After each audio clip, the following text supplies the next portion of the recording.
Bom, nossa tarefa de hoje é falar sobre o capítulo 30 do livro Jesus no Lar, psicografia do Chico Xavier, ditado pelo espírito Neio Lúcio, a regra de ajudar. Como não estava na programação, a gente teria que ter feito esse estudo, né, no mês passado, mas por problemas a gente solicitou aí para trocar, e a Ana, muito carinhosamente, como sempre, entendeu a dificuldade. E veio a calhar a gente abordar esse tema hoje, a regra de ajudar, porque nós estamos iniciando o mês de setembro. E nesse mês de setembro, a gente trabalha a questão da valorização da vida, né, o setembro amarelo. E mais do que nunca é necessário a gente ajudar. A gente está disponível para ajudar. Então, o capítulo, e a gente sabe que para a espiritualidade não existe nada de improviso, eles programam tudo muito bem. O capítulo caiu perfeitamente para esse alerta, neste mês em específico, da questão da prevenção ao suicídio. Né? A gente vai ver durante o desenvolvimento do capítulo como Jesus nos alerta e como esse alerta é extremamente oportuno para essa época, nesse mês de conscientização, de valorização da vida, porque todos nós precisamos dessa ajuda. Mas ela não pode ser uma ajuda feita ao acaso, ela tem que ter um envolvimento muito maior de todos nós. Né? Principalmente essa atenção, esse olhar para esses nossos irmãos que estão ao nosso lado, às vezes com sofrimentos muito pesados, né? Dores muito sofridas, que causam muito transtorno, e às vezes a gente não percebe. Então, foi ótimo esse capítulo ter sido passado, né? Esse estudo ter sido passado para setembro. Gratidão a Ana por essa oportunidade, gratidão a toda a casa, né, o grupo espírita, e gratidão a Jesus pela oportunidade de estarmos estudando com ele. Então, vamos ao nosso capítulo. Né?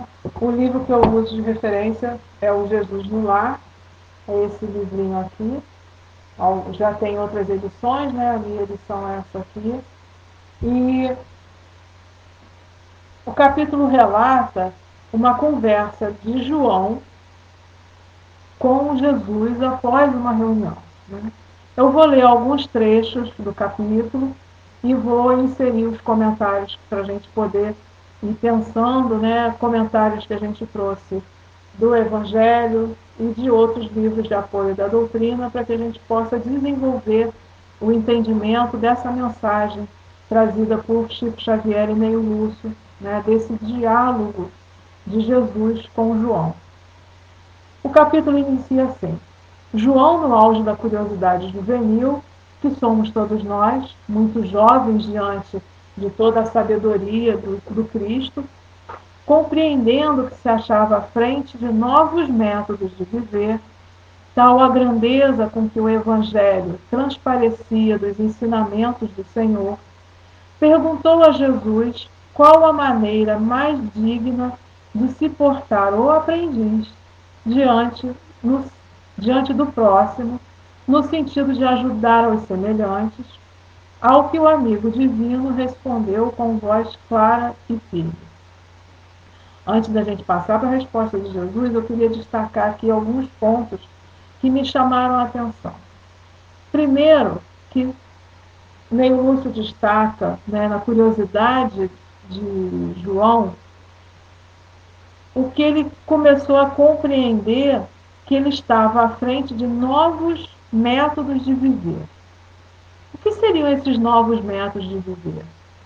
João estava ali no início do seu acompanhamento, né, com Jesus. João, de todos os discípulos, depois, né, já mais velho, com outro tipo de trabalho, mas João era dos mais novos. Então ele estava ali na tenra idade, exatamente nessa idade da curiosidade, né? Observando as palavras do Mestre e bebendo daquela fonte cristalina e tão vívida para aquela condição onde eles estavam vivendo. E ele começa a perceber que tudo aquilo que era passado por Jesus se mostrava como uma chamada de mudança na própria vida deles. Era um novo método de viver, era uma nova estratégia de lidar com as situações do cotidiano. E isso me chamou muita atenção, porque nós estamos em constantes transformações e alguns passam a viver simplesmente sem se perceberem dessas transformações. Então, mais do que nunca, é necessário ter olhos de ver e ouvidos de ouvir. Perceber aquilo que se apresenta, aquilo que está acontecendo em nosso entorno e ver também qual é o nosso comportamento diante disso. É claro que esse novo método de viver era trazido exatamente pelo que a gente conhece como sendo a boa nova, né? As boas notícias trazidas por Jesus, que exemplificavam o reino de Deus, que mostravam para a gente o quanto é positivo essa transformação para vivenciar o reino de Deus. E a outra coisa que me chama a atenção, só nesse primeiro parágrafo, porque o texto todo é maravilhoso, é qual maneira mais digna de se portar o aprendiz. João se coloca como aprendiz nessa situação com Jesus, que é uma atitude que todos nós devemos ter diante da vida, principalmente diante daquilo que ainda nos apresenta Jesus, que nem sempre é muito bem compreendido, mas que deve ser olhado com carinho, perseguido, né, por nós. Essa compreensão deve ser perseguida por nós, porque a fórmula da vida já foi dada. Os ensinamentos de Jesus já foram colocados. Basta que a gente compreenda. E para se compreender é necessário ter uma condição, né, não apenas do aprendiz, mas uma condição de humildade diante do ensinamento. Porque quando eu não me torno, quando eu não tenho essa condição de humildade, eu passo a um patamar de que eu sei tudo, eu não preciso aprender mais nada. João estava no início da sua caminhada, mas ele se colocava como aprendiz. E isso possibilitou a João absorver e trazer para dentro de si todos os ensinamentos de Jesus.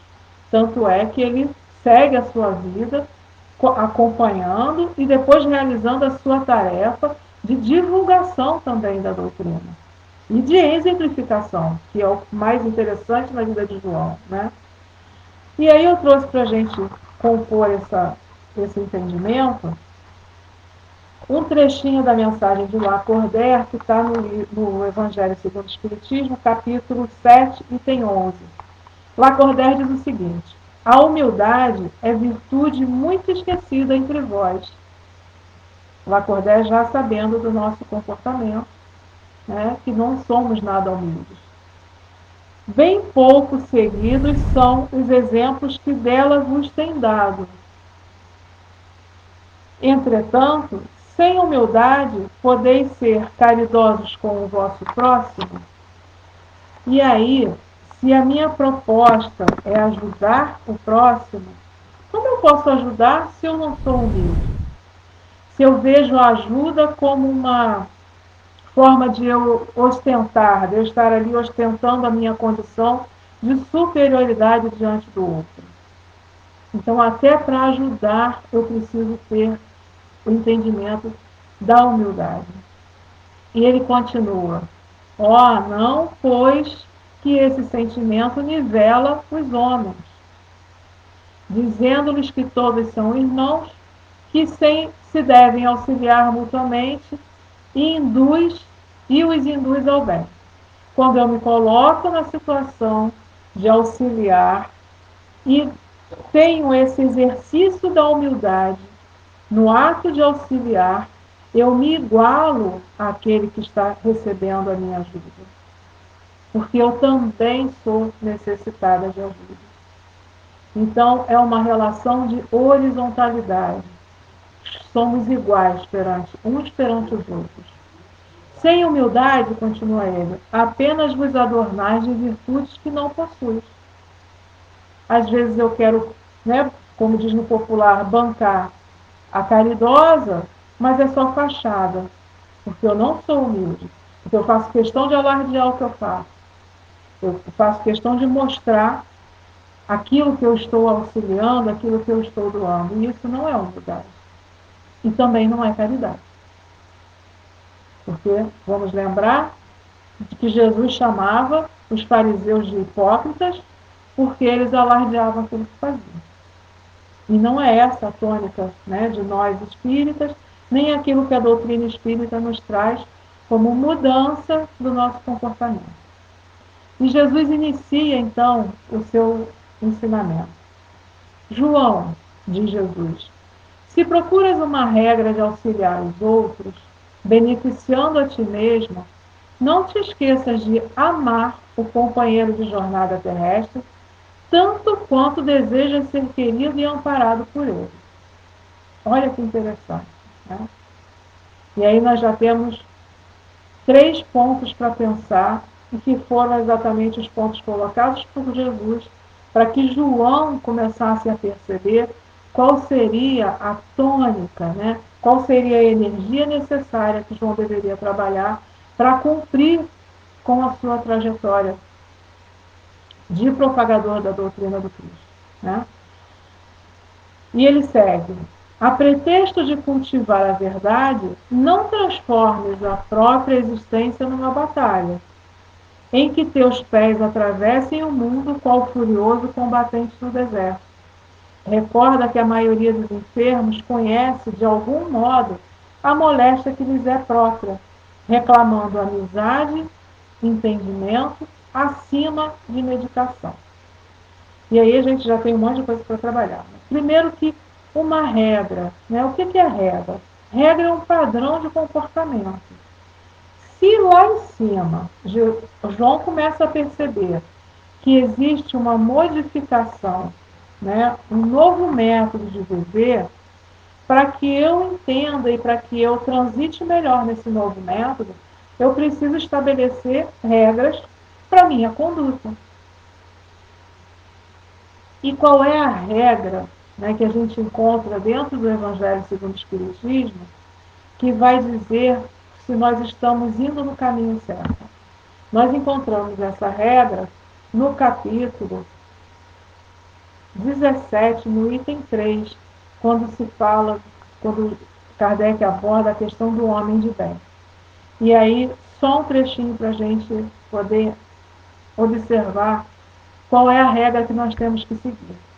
O verdadeiro homem de bem é o que cumpre a lei de justiça, de amor e de caridade na sua maior pureza. Ele interroga a consciência sobre seus próprios atos. Então, se eu já percebi que eu tenho um novo método de vida, e aí quando a gente adentra a doutrina, qualquer doutrina religiosa, não especificamente o Espiritismo, mas na doutrina religiosa cristã, nós sabemos que o nosso norte é o Cristo. São as mensagens de Jesus, são os ensinamentos de Jesus. Se eu quero amar ao próximo, né, e aí o mandamento maior aí é o que vai me mostrar esse direcionamento, então essa minha regra de vida é ser o verdadeiro homem de bem, a verdadeira mulher de bem, o verdadeiro cidadão de bem. Porque eu vou transitar na sociedade tendo como base o ensinamento cristão do amor ao próximo, do amor a mim mesmo e do amor a Deus.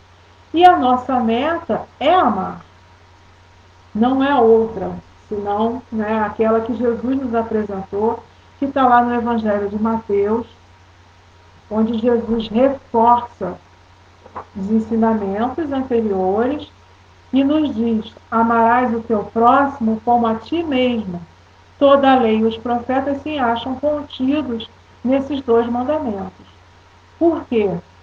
Se eu entendo que eu provenho de Deus, se eu entendo que o meu próximo provém de Deus também, se eu consigo me amar e eu consigo amar ao próximo, automaticamente essa minha atitude me leva ao amor a Deus. Eu amo a Deus através do amor que eu tenho ao próximo e ao amor que eu tenho a mim, que sou criada por Ele.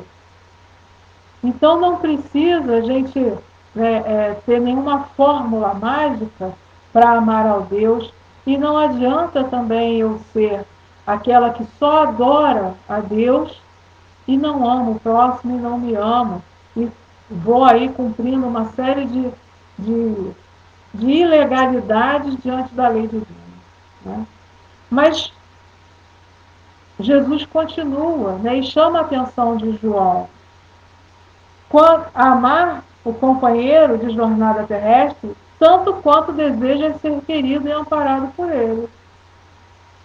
Amar e ser amado. Né? Lá na questão 924 do Livro dos Espíritos, nós temos que a natureza deu ao homem a necessidade de amar e ser amado. Um dos maiores gozos que lhe são concedidos na Terra é o de encontrar corações que com o seu simpatizem. Para nós nos desenvolvermos, nós encarnados, assim que nascemos, precisamos do amor de nossos pais para o desenvolvimento ideal de nós enquanto crianças. O nosso desenvolvimento, nos primeiros anos de vida, precisa desse amor. A gente precisa receber esse amor, esse carinho, esse acolhimento. E isso faz toda a diferença no desenvolvimento da criança. E se faz diferença no desenvolvimento da criança, faz diferença na vida do adulto também. Então nós necessitamos desse amor. Quando eu recebo esse amor, e esse amor vem de um aprendizado benéfico, eu aprendo a amar e sigo amando. E Joana nos diz que o fluxo da vida se manifesta através do relacionamento das criaturas, umas com as outras, contribuindo para uma melhor e mais eficiente convivência social. Está lá em Despertar do Espírito. O quanto é importante a gente aprender a amar, se doar para esse amor. Amar de forma, como eu posso falar, verdadeira. Não é o amor de fachada. Não é esse amor que todo mundo fala, eu te amo. Amar de forma verdadeira, aquela que dá, que faz com que a gente se sinta acolhido e bem visto, que é a recomendação de Jesus. Né? Mas ele chama a atenção também. Não transformes a própria existência numa batalha. Por quê? A maioria de nós, principalmente nós que quando iniciamos na doutrina espírita, e eu falo particularmente da minha situação, eu achava que todo mundo tinha que ser espírita. A doutrina me deslumbrou com tanta intensidade que eu achava que todo mundo tinha que ser espírita. E eu comecei a tentar ditar regras para as pessoas. E é claro que eu desagradei muita gente. Por quê? Eu não estava amando. Eu estava impondo uma coisa que eu tinha como verdade. Mas a minha verdade pode não caber na vida de outra pessoa. E o amor vem com respeito. Então não tem como a gente fazer cavalo de batalha em busca dessa verdade. Né? E Pascal, lá no Evangelho também, na Revista Espírita, no texto A Verdade, de maio de 1875, Pascal diz o seguinte: a verdade, meu amigo, é uma dessas abstrações para as quais tende o espírito humano incessantemente, sem jamais poder atingi-la. Eu só vou conseguir atingir essa verdade quando eu conseguir atingir um patamar de evolução que me dê clareza das ideias. E assim mesmo vai ser relativo, a minha experiência vai me dar um tipo de verdade, um tipo de conhecimento relativo àquilo que eu vivo, aquilo onde eu me aventurei a conhecer. É preciso, Pascal, que ele tenda para ela, pois é uma das condições do progresso, mas sua natureza imperfeita, e é por isso que ela é imperfeita, não poderia alcançá-la. Seguindo a direção que segue a verdade em sua marcha ascendente, o espírito humano está na rota providencial, mas não lhe é dado ver o seu termo. O que Pascal está querendo dizer? Vai ter sempre um novo conhecimento a ser descoberto. Uma nova fase da nossa consciência a ser expandida. Então, que verdade é essa? Que às vezes a gente faz cavalo de batalha. O importante é a gente se colocar no rumo, né, da nossa evolução. Buscar sempre, pesquisar sempre, estudar sempre, conhecer sempre. Isso faz parte da nossa marcha, como ele coloca aqui, ascendente em direção à evolução. E por que a gente não deve transformar a nossa existência numa batalha? Porque Jesus já avisava que os brandos possuirão a terra, não aqueles que brigam para divulgarem as suas verdades, mas aqueles que humildemente aprendem, conhecem e divulgam aquilo que é de bem para todos. Divulgam o que está ali dentro da lei divina. E entendem todo esse movimento que é próprio da nossa natureza, esse movimento de descoberta. No Evangelho, capítulo 11, item 4, Kardec diz o seguinte: por essas máximas, Jesus faz da brandura, da moderação, da mansuetude, da afabilidade,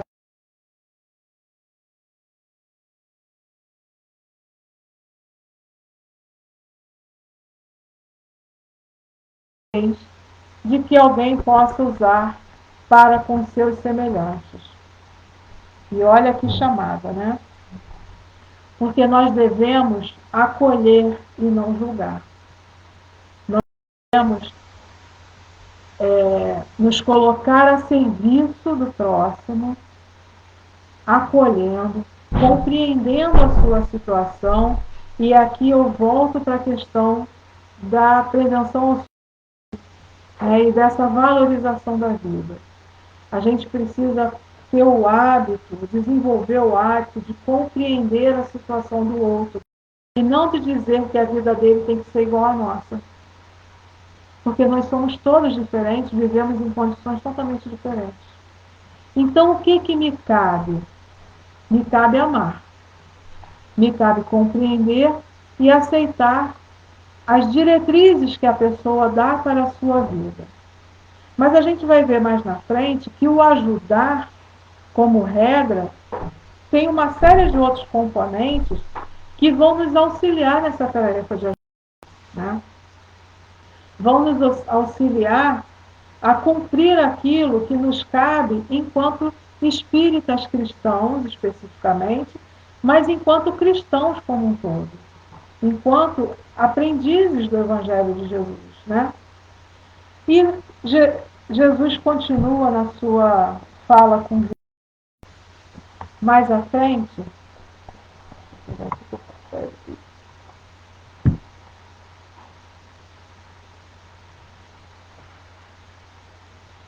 Lembra-te de que não há corações na terra sem problemas difíceis a resolver. Em razão disso, aprende a cortesia fraternal.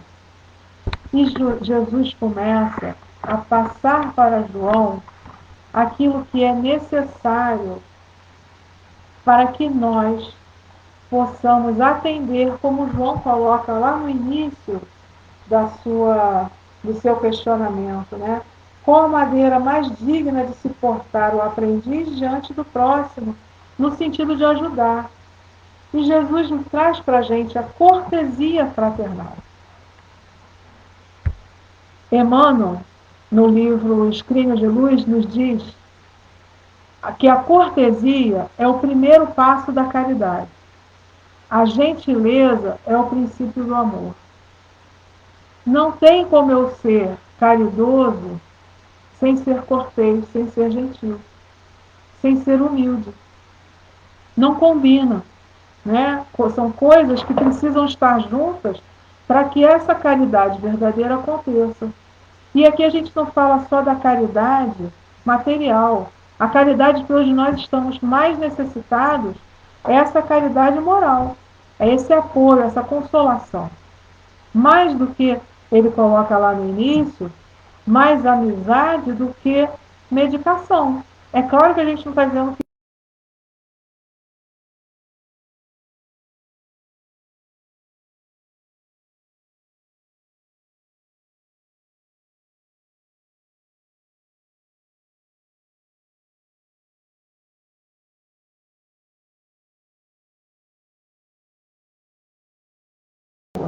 acolhe o irmão do caminho não só com a saudação recomendada pelos imperativos da polidez, mas também com o calor do teu sincero propósito de servir.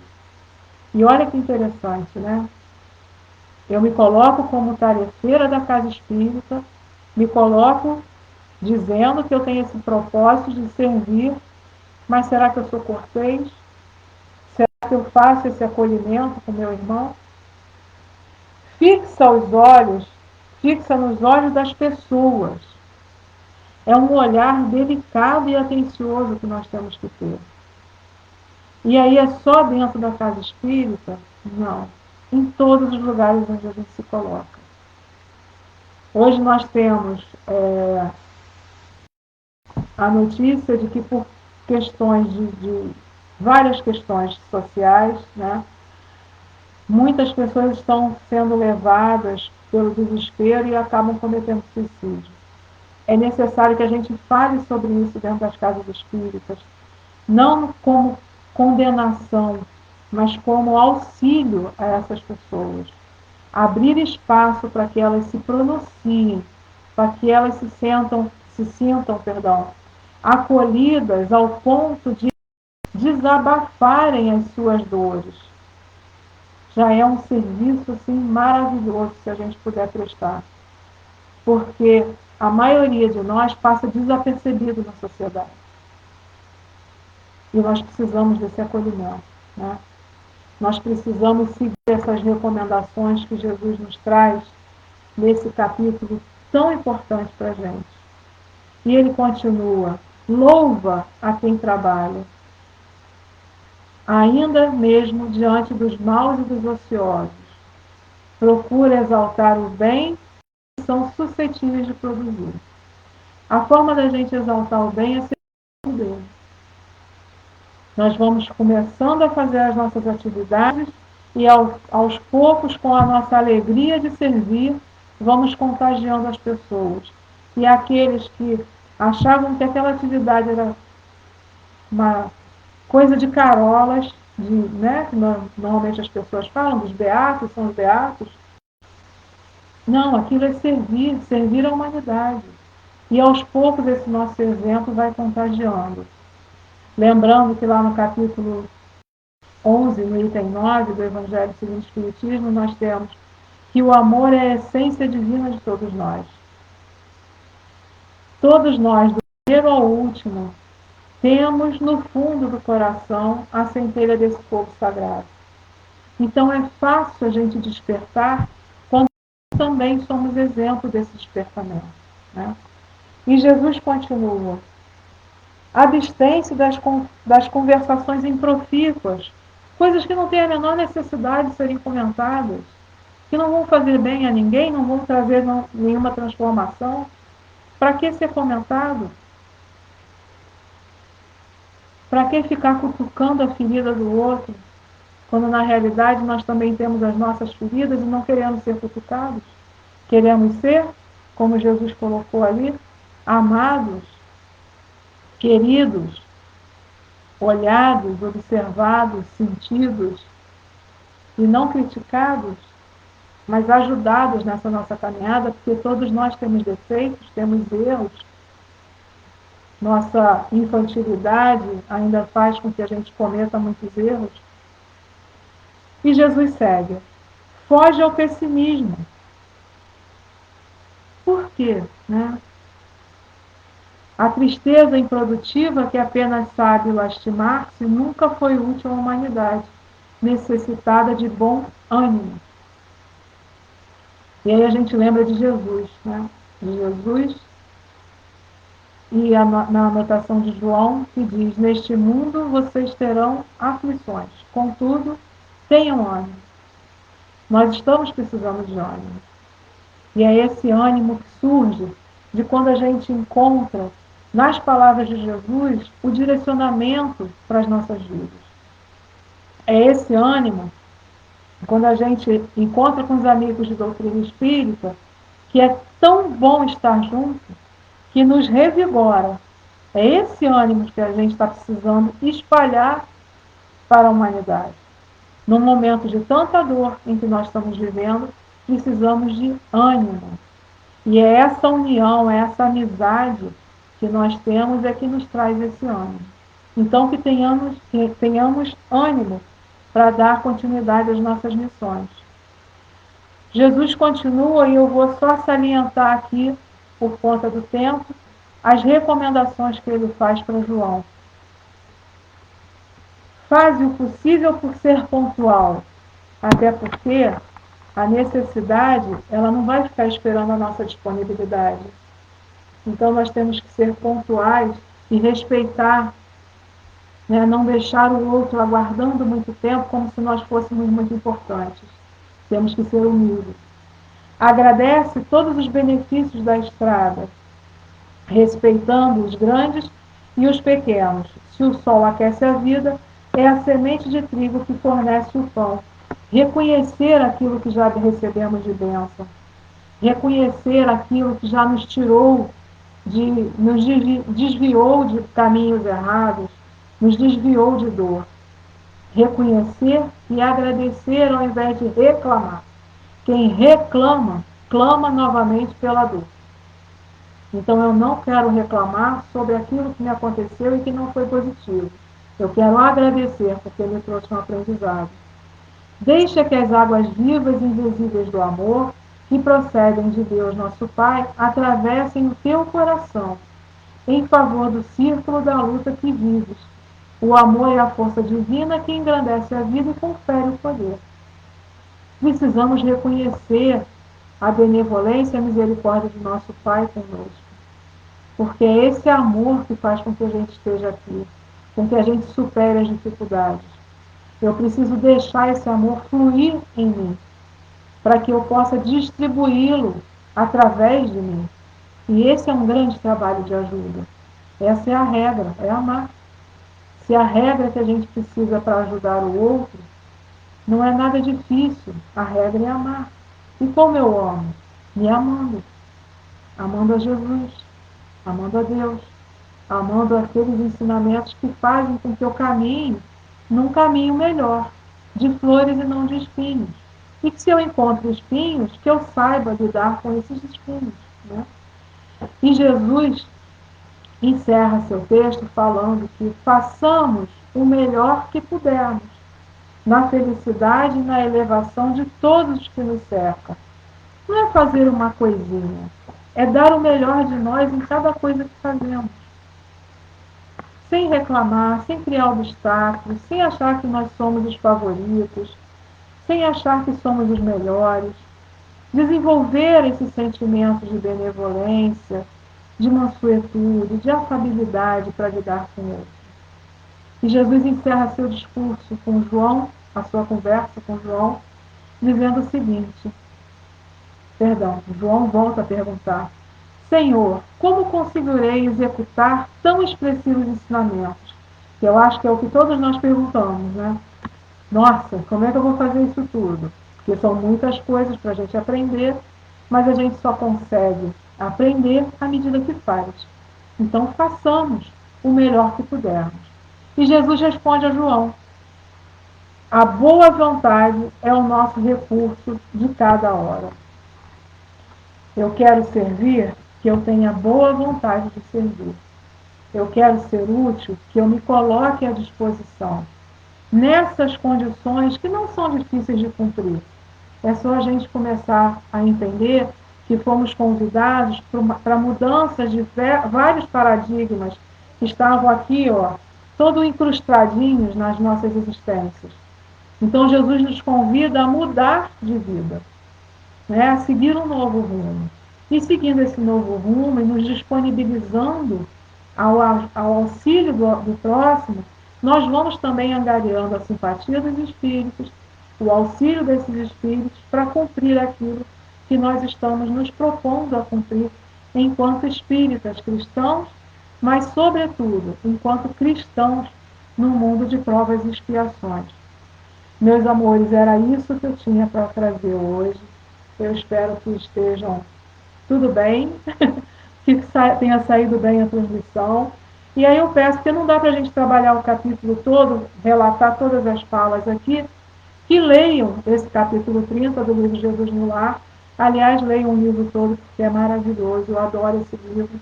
E a gente faz, inclusive, o Evangelho no Lar com esses ensinamentos. Que Jesus possa nos abençoar nessa noite, em toda a nossa existência, em toda a nossa caminhada.